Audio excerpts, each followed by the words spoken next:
Hi peepers, welcome to Aadan Marokonam. నేను మీ ప్రసాద్. పోటీ పడుతున్న పవన్ లోకేష్లు ఈ వీడియో చూస్తున్న ప్రతి ఒక్కరు అంటే కోర్స్ ఇందులో కొంతమంది తిట్టుకోవచ్చు, కొంతమంది పొగడొచ్చు, కొంతమంది ఆనందపడవచ్చు, ఇంకొంతమంది అసూయపడవచ్చు. సరే, మొత్తానికి ఏదో ఒక రియాక్షన్ అయితే ఉంటుంది కదా. ఆ రియాక్షన్ ఏంటి అనేది ఖచ్చితంగా కామెంట్ సెక్షన్లో తెలియచేయండి. ఈ వివరాల్లోకి వెళ్ళినట్లయితే జనసేన పార్టీ అధినేత పవన్ కళ్యాణ్ గారు ఒక ప్రక్కన, తెలుగుదేశం పార్టీలో నెంబర్ 2 పొజిషన్లో ఉన్న నారా లోకేష్. సో వీళ్ళిద్దరూ పోటీ పడుతున్నారు. ఎందులో పోటీ పడుతున్నారు ఏంటి అని అంటే, సాధారణంగా రాజకీయాల్లో మనం చూసినంత వరకు దేనిలో పోటీ పడతారు అంటే అవినీతిలో, అక్రమాల్లో, దందాల్లో పోటీ పడతా ఉంటారు, లేదా పెత్తనాల్లో పోటీ పడతా ఉంటారు. కానీ వీళ్ళిద్దరూ ఆ రెండింటికి అతీతం. అవి ఏంటి అంటే పెత్తనానికో లేకపోతే దాడులో అవినీతి చేయడానికే కాదండి, సేవ చేయడానికి పోటీ పడుతున్నారు. ముందుగా పవన్ కళ్యాణ్ గారి గురించి మాట్లాడుకుందాం. పవన్ కళ్యాణ్ గారు అధికారంలోకి రాకముందే అంటే ఆయన పార్టీ ఆవిర్భావం అప్పటి నుంచి కూడా ప్రజల్లో తిరుగుతూనే ఉన్నారు. ప్రధానంగా ఏంటి అంటే ఈ సేవ అంటే డబ్బు అనేది ఎలా ఖర్చు పెడతారా అంటే, ఎవరైనా సరే ఒకసారో రెండుసార్లు అధికారం చేపట్టిన తర్వాత, లేదా అధికారాన్ని అడ్డం పెట్టుకొని ఎంతో కొంత ఆర్జించిన తర్వాత ఇక అందులో ఒక 100 రూపాయలు ఖర్చు పెడితే ఒక 5 రూపాయలు ప్రజలకు ఖర్చు పెడతాం, అట్లా ఉంటుంది. పవన్ కళ్యాణ్ గారు అలా కాదు. ఆయన పార్టీ పెట్టి మననే కదా 11వ ఆవిర్భావ దినోత్సవం కూడా జరుపుకున్నది. అన్ని సంవత్సరాలు అవుతుంది. సో అఫ్కోర్స్ ఆయన అధికారంలో చేపట్టి ఇప్పుడు 10వ నెల అంతే. కానీ దానికి ముందే ఆయన అనేక రకాలైన సేవలు, ఉద్దానం సమస్య ఎప్పుడు పోరాడతాం కావచ్చు, అక్కడ వాళ్ళని ఆదుకోవడం గురించి కావచ్చు, ఆ తర్వాత ఏదైతే కౌలు రైతులు ఆత్మహత్యకు పాల్పడిన వాళ్ళ కుటుంబ సభ్యులకి ఆర్థికంగా ఎంతో కొంత వాళ్ళకి కొంచెం ఎంకరేజ్మెంట్గా అది సపోర్టివ్గా ఉంటుందని ₹1,00,000 ఇవ్వడం కావచ్చు. ప్రధానంగా ఆయన డిప్యూటీ సీఎం అయిన తర్వాత ఆయన దృష్టికి వచ్చిన అంశాల్లో, సో ఎవరైతే ఒక యువతి మిస్సింగ్ కేసుకు సంబంధించిన వ్యవహారం, ఒక తల్లి భీమవరానికి సంబంధించిన మహిళ వచ్చేసి పవన్ కళ్యాణ్ గారి దగ్గర ఆ గోడు వినిపించడంతో 24 గంటల్లో పోలీసు శాఖ మొత్తాన్ని అప్రమత్తం చేసేసి ఆ యువతి ఎక్కడున్నా తీసుకొచ్చి 24 గంటలు ఆ తల్లికి అప్పచెప్పిన ఘనత పవన్ కళ్యాణ్ గారిది. సో అధికారం వచ్చిన తర్వాత ఇంకేముందిలే మనకు వచ్చేసింది కదా అని కళ్ళు నెత్తికెక్కి ఇష్టానురీతిగా వ్యవహరించే నాయకులు చూసాం. కానీ అధికారం ఎప్పుడైతే చేతికి వచ్చిన తర్వాత బాధ్యత మరింత పెరిగింది అని చెప్పేసి ప్రజలకి దగ్గరగా ఉంటూ వాళ్ళ సమస్యలు ఏ విధంగా తీర్చాలి అని అనుకుంటూ అధికారం చేపట్టిన తర్వాత పార్టీ ఆఫీస్ దగ్గర జనవాణి కార్యక్రమం నిర్వహిస్తూ ఉండటం, అక్కడికి వచ్చిన ఫిర్యాదులన్నీ కూడా స్వీకరించి దానికి తగు చర్యలు ఏం చేయాలి అని చెప్పేసి ముందుకు అడుగు పెడతాం. పవన్ కళ్యాణ్ గారికి అధికారం మీద మోజు ఉండదు, డబ్బు మీద ఆశ ఉండదు, ఇంక దేని మీద ఉంటుంది ఆయనకి. ఏకాడికి ఆయనకి అదొక పిచ్చి అనమాట.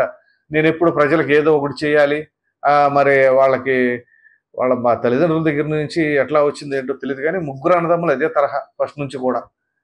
సో ఏదో ఒకటి మన సమాజానికి చేద్దాం అనే తరహాతోనే ఉంటారు. సో అది ఎవరికి తగినట్టుగా వాళ్ళు చేసుకుంటానే ఉన్నారు. దాని గురించి మళ్ళీ ప్రత్యేకంగా చెప్పుకోనక్కర్లా. సో ఇక్కడ ప్రధానంగా ఇప్పుడు మనం పవన్ కళ్యాణ్ గారి గురించి ప్రస్తావిస్తున్నాం కాబట్టి, సో కళ్యాణ్ గారు ఏ విధంగా వ్యవహరించారు అనేది మన కళ్ళ ముందు కనబడింది. అధికారం రాకముందే, అధికారం వచ్చిన తర్వాత ఇంకా ఎంత జాగ్రత్తగా వ్యవహరిస్తున్నారు అనేది కలగబడతానే ఉంది కదా. పైగా ఇక్కడ ఈ కూటమిని బలోపేతం చేయడం కావచ్చు, వాళ్ళిద్దరూ ఒకే తాటి మీద తీసుకురావడంలో కావచ్చు, అంటే బీజేపీని, తెలుగుదేశం పార్టీని, వీటన్నిటికీ కీలక సూత్రధారి పవన్ కళ్యాణ్ గారే. సో వీళ్ళందరూ కూడా ఒక తాటి మీద తీసుకురావడమే కాకుండా బంపర్ మెజారిటీతో ప్రజలందరూ ఆమోదింపజేశారు. సో ఇదంతా కూడా జరగడానికి పవన్ కళ్యాణ్ గారు సరే రాజకీయపరమైన అంశాలు ఇప్పుడు ఎందుకు ప్రస్తావించవలసి వస్తుంది అని అంటే, ఇది ఖచ్చితంగా అవసరం. ఇప్పుడు ప్రజలకి ఏం జరుగుతుంది అనేది తెలియాలి. సో ఇప్పుడు ఆయన పదే పదే మనం ఇలా చేద్దాం, అలా చేద్దాం, రాష్ట్ర అభివృద్ధి చెందేలాగా ఉండాలి, యువత అందరికి కూడా ఆదర్శంగా ఉండాలి, యువతకు మంచి భవిష్యత్తుని ఇవ్వాలి అని చెప్పేసి ఆయన అభిప్రాయం వ్యక్తపరుస్తుంది. దాని తర్వాత మరో యువ నాయకులు నారా లోకేష్, ఆయనని ఎన్ని రకాలుగా మరి మానసికంగా కావచ్చు, వ్యక్తిగతంగా కావచ్చు, వ్యక్తిత్వ హననం చేశారు. సో ఆయన ఎక్కడైతే పోగొట్టుకున్నామో అక్కడే తెచ్చుకోవాలి, అక్కడే నిలబెట్టుకోవాలి అన్న దానికి నిదర్శనంగా లోకేష్ గారు. సో సాధారణంగా ఆయన born with golden spoon. So ఈ సాదాసీదా వ్యవహారం, సాధారణ జీవితం అనేది ఆయనకి తెలియదు. కానీ అవన్నీ తెలుసుకొని ఒక ప్రజానాయకుడిగా ఎదిగిన వారు నారా లోకేష్. నేనేదో పొగుడుతున్నట్లు అనుకోమాకండి, ఎందుకంటే ఇదే మంగళగిరి నియోజకవర్గంలో ఆయన 2019 ఎన్నికల్లో ఓడిపోయిన తర్వాత నిరంతరం అదే నియోజకవర్గంలో ఉండి ప్రజలందరికీ ఆయనకు అందినంత వరకు, అంటే ఆయన చేయగలిగినంత వరకు కూడా తన సొంత డబ్బులు ఖర్చు పెట్టి మరి నిరంతరం వాళ్ళ సమస్యలను తీర్చి, ఇక ఆ తర్వాత యువగళం యాత్ర మొదలుపెట్టిన తర్వాత మంగళగిరి నియోజకవర్గాన్ని ఆయన వదిలిపెట్టింది. సో అటువంటి నారా లోకేష్ గారు ఒక చిన్న వాట్సాప్ మెసేజే మీకు నాకు దూరం అని చెప్పేసి అన్నారు. అన్నదానికి నిదర్శనంగా ఎన్ని ఉదాహరణలు, ఒకటి కాదు రెండు కాదు. అంతెందుకు, తమిళనాడు యూనివర్సిటీలో అప్పుడు హ్యాండిక్యాప్డ్ వాళ్ళు అనుకుంటా, బహుశా సబ్జెక్ట్ కరెక్షన్, వాళ్ళకి ఏదో ఆ సర్టిఫికేట్ ఇష్యూ జారీ చేసిన దాంట్లో ప్రాబ్లం ఉంది అని చెప్పేసి వాళ్ళు యాక్సెప్ట్ చేయకపోతే ఆ విషయాన్ని అందులో ఒక బిడ్డ తండ్రి అనుకుంటా బహుశా లోకేష్ గారికి వాట్సాప్ చేస్తే ఇమ్మీడియట్గా ఆ బోర్డు వాళ్ళతో మాట్లాడి ఆ సర్టిఫికేట్స్ కావాల్సిన రీతిగా మోడిఫికేషన్ చేయించారు. అలాగే ఎంతో మందికి నేను చూస్తూ ఉంటాను ట్విట్టర్లో కూడా, ఎవరైనా ఏదైనా లోకేష్ అన్న ఇది పరిస్థితి అని అంటే వాళ్ళ టీం ఇమ్మీడియట్గా దాన్ని ఫాలోఅప్ చేసుకుంటున్నారు. ఫాలోఅప్ చేసేసి వాళ్ళ రిక్వైర్మెంట్స్ ఏంటి అనేది ఫుల్ఫిల్ చేస్తున్నారు. వీటన్నిటికంటే బ్రహ్మాండమైనది ఏంటో చెప్పమంటారా? వెరీ రీసెంట్లీ ఏదైతే గుంటూరు రమేష్ హాస్పిటల్ నుంచి అనుకుంటా, మరి ఒక యువతి బ్రెయిన్ డెడ్ అయిపోతే వాళ్ళ తల్లిదండ్రులు నిజంగా హ్యాట్స్ ఆఫ్ చెప్పాలి వాళ్ళకి, ఆ తల్లిదండ్రులకి. ఎట్లాగా ఆ బిడ్డ బ్రెయిన్ డెడ్ అయ్యింది, బతికే అవకాశం లేదు కాబట్టి సో ఈ గుండెని వేరే వాళ్ళకన్నా ఇస్తే వాళ్ళకి ఉపయోగపడుతుందా అనే సహృదమైన అతిపెద్ద మనస్సుతో లోకేష్ గారి దృష్టికి వాట్సాప్ మెసేజ్ తీసుకెళ్లేసరికి లోకేష్ గారు ఇంకా పెద్ద మనసుతో ఆ గుండెని అక్కడ ఎవరికైతే అవసరం ఉందో తిరుపతి హాస్పిటల్కి అక్కడికి పంపించడానికి తన సొంత డబ్బులను ఉపయోగించి విమానం ద్వారా, అంటే స్పెషల్ ఫ్లైట్స్ ఉంటాయి కదా, గ్రీన్ ఛానల్, అంటే ఇంకెక్కడ కూడా ఎక్కడ సెకండ్ కూడా వేస్ట్ అవ్వకుండా పంపించడం అన్నమాట అది. సో ఇక్కడ ఈ కుటుంబ సభ్యులకి ఎట్లాగ బిడ్డ చనిపోతుందన్న బాధతో పాటుగా ఒక తృప్తి అయితే ఉంటుంది. సో మన వల్ల ఒకళ్ళకి జీవితం వస్తుంది అనేది. సో అక్కడ ఎవరైతే ఆ యొక్క గుండెను పొందుతున్నారో వాళ్ళకి కృతజ్ఞతా భావం ఉంటుంది. సో ఈ రెండిటికి చేయటానికి దాహోదపడిన వ్యక్తి ఎవరు అంటే నారా లోకేష్ గారు. సో ఆయన ఓడిపోయినప్పుడే మంగళగిరిలో జనాలలో అలా అడ్డు పెట్టుకొని నిరంతరం వాళ్ళకి ఏ అవసరం ఉన్నా సరే నేను తీరుస్తాను, నేనున్నాననే భరోసా కల్పిస్తూ ఇప్పుడు ఆయన మినిస్టర్గా ఉంటూ, ఇది చంద్రబాబు నాయుడు గారి కొడుకుగా కాదు గుర్తుంచుకోండి, మినిస్టర్గా ఆయన చేస్తున్నది అంతా ఇంత కాదు. సో తన సొంత డబ్బులను వెచ్చించి నిజంగా ఎవరు వాట్సాప్ మెసేజ్ పెట్టినా ఇమీడియట్గా స్పందించడం అనేది నిజంగా హర్షించదగ్గ అంశం.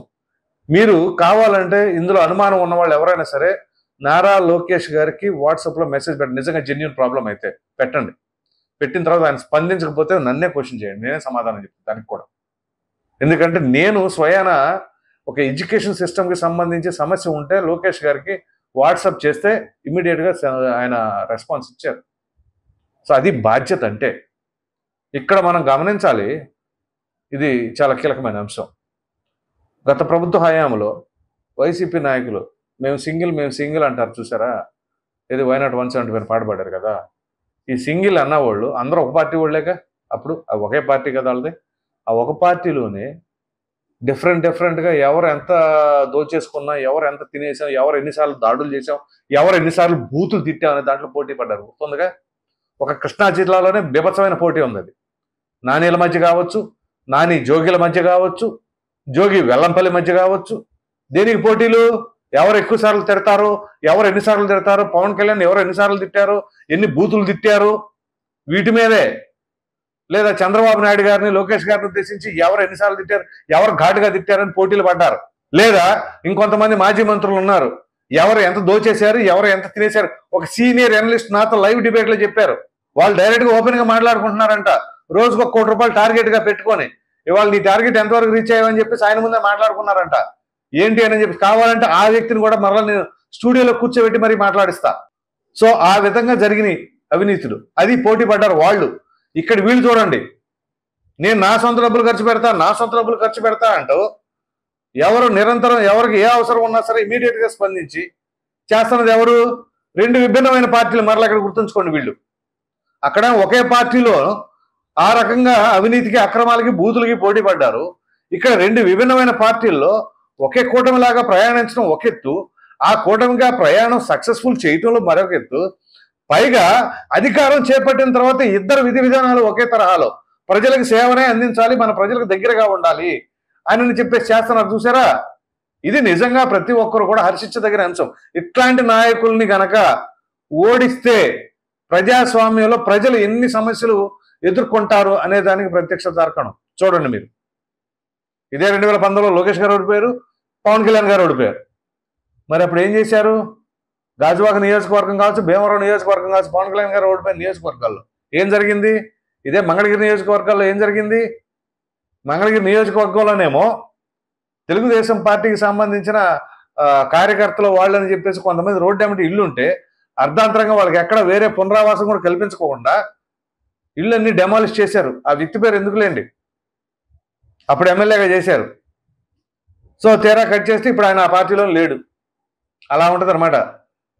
సో వీళ్ళు ఏ విధంగా వ్యవహరిస్తున్నారు, వాళ్ళు ఏ విధంగా వ్యవహరిస్తున్నారు. అదే గాజువాక భీమవరంలో ఏం చేశారు? అప్పుడు గెలుపొందిన వాళ్ళు ఎమ్మెల్యేలు గాజువాక తిప్పల నాగిరెడ్డి కావచ్చు, ఆ భీమవరానికి గ్రంథి శ్రీనివాస్ కావచ్చు, ఏం చేశారు? అక్కడ ప్రజలను అడగండి, చెప్తారు. లేదు ఈ వీడియో చూస్తున్న వాళ్ళు ఎవరైనా ఉంటే ఖచ్చితంగా వాళ్ళు ఏమైనా చేసి మంచి చేస్తే మంచి అని చెప్పండి, లేదు అసలు ఏమి చేయకపోతే ఏమి చేయలేదని చెప్పండి, లేదు అసలు ఉన్నా లేకున్నా మాకు ఒకేలాగా ఉన్నారు అని చెప్పేసి అదేనా చెప్పండి. ఏదైనా సరే కామెంట్ సెక్షన్లో తెలియచండి. సో మొత్తం మీద ఇక్కడ మనం చెప్పుకోవాల్సి వస్తే పవన్ లోకేష్లు పోటీ పడుతున్నారన్నారు చూసారా, సేవ చేయటానికి. ఎవరికి ఏ అవసరం మీరు అడగండి, లేటు నేను సహాయం చేస్తానికి ఉన్నా, ఒక్క అడుగులో మీ ముందు ఉంటాను అన్నట్టుగా వాళ్ళు చేస్తున్నారు. ఇది నిజంగా ప్రజాస్వామ్యానికి కావచ్చు, ప్రజలకు కావచ్చు ఒక మంచి మెసేజ్ ఇచ్చినట్లుగా అర్థం చేసుకోవచ్చు. ఈ వీడియో కనుక మీకు నచ్చినట్లు లైక్ చేయండి, షేర్ చేయండి. అదేవిధంగా పవన్ లోకేష్లు పోటీ పడుతున్నారు అని చెప్పేసి ఇప్పుడు నేనైతే విశ్లేషించిన దానిపైన మీ అభిప్రాయాన్ని కామెంట్ సెక్షన్లో తప్పకుండా తెలియజేయండి. మరిన్ని వీడియోస్ కోసం మన ఆదాయం ఛానల్ని సబ్స్క్రైబ్ చేయడం మాత్రం మర్చిపోకండి. Thank you.